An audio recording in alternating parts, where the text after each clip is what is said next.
What's up, people? Here I am again, and we're going to talk a little bit about boxing. So let's get to it. So, first of all, Juan Carlos Estrada beat Rong Soy, Rong Sor Visai, which is an excellent thing. Um, I did not see the fight yet, so I can't really make a judgment on the fight. But from what I see, what I understand, I believe that Rong Visai thought he won the fight. So it probably was one of those close ones again. But Juan Carlos Estrada again proves that he's legit. Okay.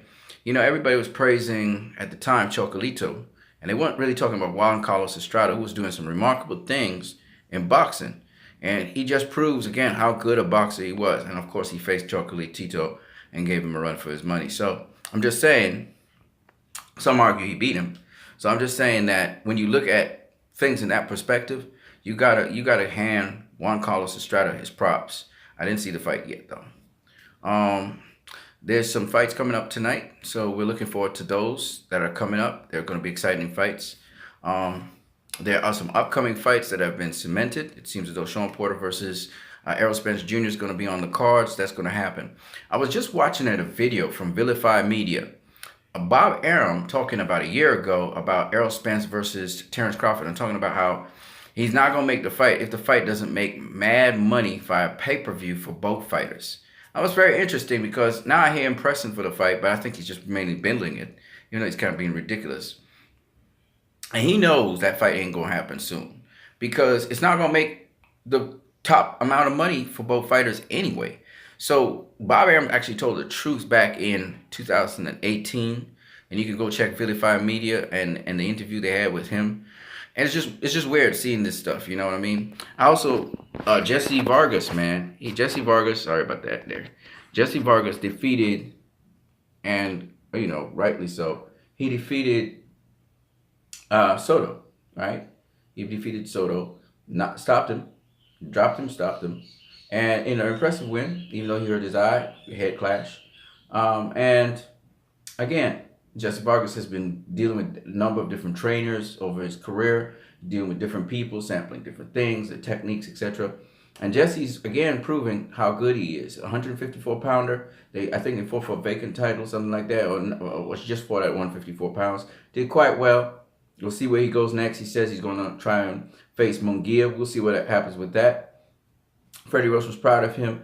What I'm interested about, though, is his statement concerning what Sanchez said about GGG. How he said, Sanchez should be happy that he was able to train him for so long. And again, I'm of the opinion, with like several other people in the know, that he wasn't getting the results with GGG. He carried GGG all the way up to becoming world champion, to doing some really fantastic things. But when the level of opposition raised, as my boy from Cuba so correctly said, he had no answer. He had no answer for GGG. The second fight, GGG had no answer for Canelo. None whatsoever. People are praising GGG, the jab and stuff. But when we really think about it, Canelo was beating his ass going backward. He pushed GGG backward back. GGG couldn't do nothing. He could never come forward. He landed one or two good shots on Canelo, but Canelo was landing the majority of the shots on him. So I'm just saying, power shots I'm talking about. Anyway, going on, Jesse Vargas said, because Jesse Vargas has the history of changing trainers, he said the trainer should actually be grateful that he was able to deal with this fighter for so long. And you're getting a fee from the fighter. You can't be mad or anything because you're getting paid by the fighter. Now, if your fighter's not going to pay you anymore, that's that. It's done. You move on to something else. And I think Abel Sanchez, he did pretty well with himself. He had a good set of people under him. So I don't understand why he's trying to throw shade at GGG right now. GGG has to do the best thing for himself to better himself in boxing. And he has his own production company now. And again, 100% I back GGG on his decision because I personally think that he needed to do something different that Abel couldn't bring to the table. Some people saying keep Abel on the roster, but why? Why would you be keeping Abel? You have to pay that dude. Why would you be, paying for what? And so I'm just saying it shouldn't be anything personal. Abel should just say, thank you very much for the opportunity to have trained you X, Y, and Z times and move on.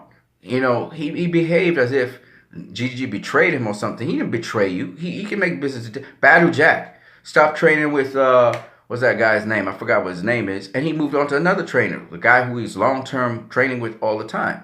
And you can do that. It's nothing wrong with changing trainers. You're not blaming any trainer. It's just that you're just doing as much as you can to get yourself better because you're the one going in the ring. Okay.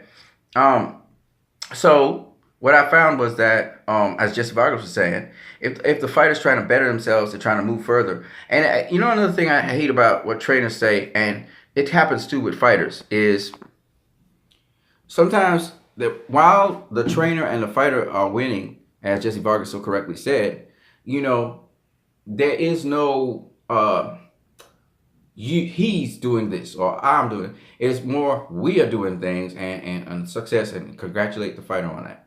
When the fighter loses, all of a sudden the trainer is saying, I told this person X, Y, and Z, but they didn't execute. You can't do that. It's about you getting across your message to the fighter. That's the whole point behind it.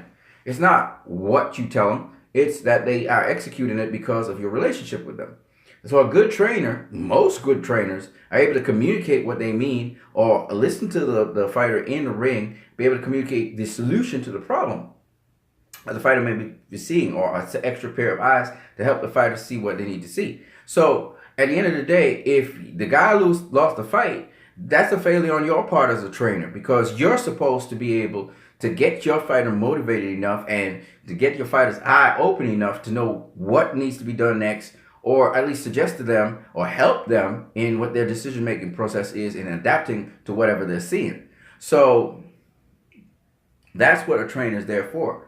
And some trainers do a horrible job of that, and yet they claim the successes of the fighters because the fighters still keep winning. But the fundamentals that the fighters have, they're not actually helping them with the fundamentals that they need. So when they do face serious opposition, they're not rehearsed and they don't know how to handle the situation, or situations where they have not explored, so they don't know how to handle it. So I personally think that Jesse Vargas is 100% correct in how he assessed Abel Sanchez, view on the fight. That's my personal opinion. Looking on to other things in boxing. So this weekend we still have a nice matchup, a really good one with Robert Easter Jr. versus the Cuban boxer. And that should be good. Two, again, former world champions. Should be a good fight. I'm looking forward to that. I don't know who you guys pick, but I pick Robert Easter to win. We'll see if that will actually come to fruition. So, Mikey Garcia's got options. I'm hearing that Mikey Garcia may not return to lightweight at all. Then in the heartbeat, you hear he may return to lightweight, and he may even have a fight on with Lomachenko. What was interesting to me was listening to Eddie Hearn talk about the possibility of a fight between Gervonta Davis and the Philadelphia fighter, who I actually can't remember his name, all of a sudden it slipped my mind. And he was talking about it possibly even happening on Showtime. That sounds good. Again, I'm not mad at Eddie Hearn in any way, shape, or form for what he's doing.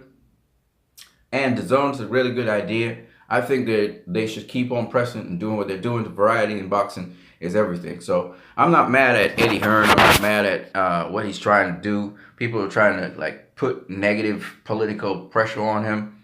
I personally don't care about that. Even though he called Leonard Ellerbe a hater, I don't know the specifics on that. But of course, Leonard Ellerbe has been a little bit adversarial towards Eddie Hearn. I listened to him agree with Bob Arum about what Eddie Hearn was doing with fighters and stuff, and I was like, I don't know if I agree with that. But again, it's competition. Some of these guys throw jabs at one another. Eddie Hearn threw a jab at Leonard Ellerbe, and still they're trying to make a fight with Gervonta Davis and so on. I don't understand why you would do that. If it was me, I'll be quiet in the background, not suggest anything about Gervonta Davis versus what the kid's name is. I forgot his name. I wouldn't do it. I'd just be in the background doing what I do, and then later on I would present the fight. People might ask, but you don't have to answer them all the time. You know what I mean? So that's just my thoughts on boxing. There's a lot more I would like to say, but I hope you guys comment on this in the comment section. We'll see what's happening I'm using a mobile phone because I destroyed my laptop. I destroyed it. So I'm on a mobile phone from here on in. I'm trying to get some live stuff to you guys. But for some reason, this particular channel is not allowing me to do live. The other channel is allowing me, but not this one. I don't know why. All right, guys, I'll check the settings. You guys have a good one.